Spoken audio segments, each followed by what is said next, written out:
زمرہ بن عبداللہ بن انیس اپنے والد سے روایت کرتے ہیں، انہوں نے کہا کہ میں بنی سلمہ کی ایک مجلس میں تھا اور میں ان سب سے چھوٹا تھا۔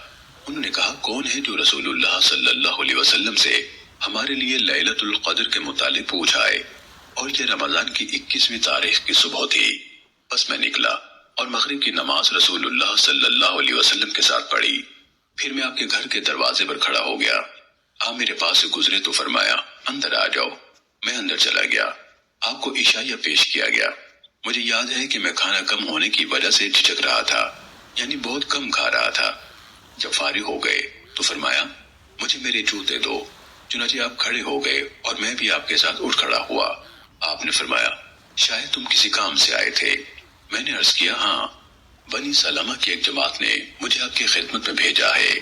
وہ لوگ لیلۃ القدر کے متعلق دریافت کرنا چاہتے ہیں۔ آپ نے فرمایا، آج کون سی رات ہے؟ میں نے کہا، آج 22ویں ہے۔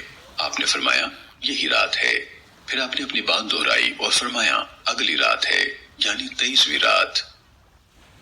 زمرہ بن عبداللہ بن انیس اپنے والد سے روایت کرتے ہیں، انہوں نے کہا کہ میں بنی سلمہ کی ایک مجلس میں تھا اور میں ان سب سے چھوٹا تھا۔ انہوں نے کہا، کون ہے جو رسول اللہ صلی اللہ علیہ وسلم سے ہمارے لیے لیلۃ القدر کے متعلق پوچھ آئے؟ اور یہ رمضان کی 21ویں تاریخ کی صبح تھی۔ بس میں نکلا اور مغرب کی نماز رسول اللہ صلی اللہ علیہ وسلم کے ساتھ پڑھی۔ پھر میں آپ کے گھر کے دروازے پر کھڑا ہو گیا۔ آپ میرے پاس سے گزرے تو فرمایا، اندر آ جاؤ۔ میں اندر چلا گیا۔ آپ کو عشائیہ پیش کیا گیا۔ مجھے یاد ہے کہ میں کھانا کم ہونے کی وجہ سے جھجک رہا تھا، یعنی بہت کم کھا رہا تھا۔ جب فارغ ہو گئے تو فرمایا، مجھے میرے جوتے دو۔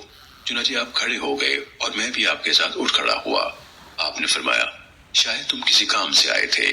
میں نے عرض کیا، ہاں، بنی سلمہ کی ایک جماعت نے مجھے آپ کی خدمت میں بھیجا ہے۔ وہ لوگ لیلۃ القدر کے متعلق دریافت کرنا چاہتے ہیں۔ آپ نے فرمایا، آج کون سی رات ہے؟